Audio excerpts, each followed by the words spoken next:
Folks, you're looking at a V8X6 CNC cutting machine here. I've had it for less than 6 months and it's not cutting anymore. It's out of sync.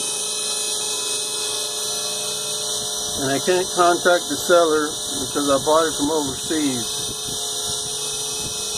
So this machine is doesn't cost very much, but it's a waste of money. It's not cutting. It's been running now for 5 minutes. So there you have it. A V8X6 CNC laser cutter. No good. Piece of junk. It's finished, but it never cut the key. That's what you're looking forward to, and there's no way to fix it. No way to contact the manufacturer. Don't buy this machine.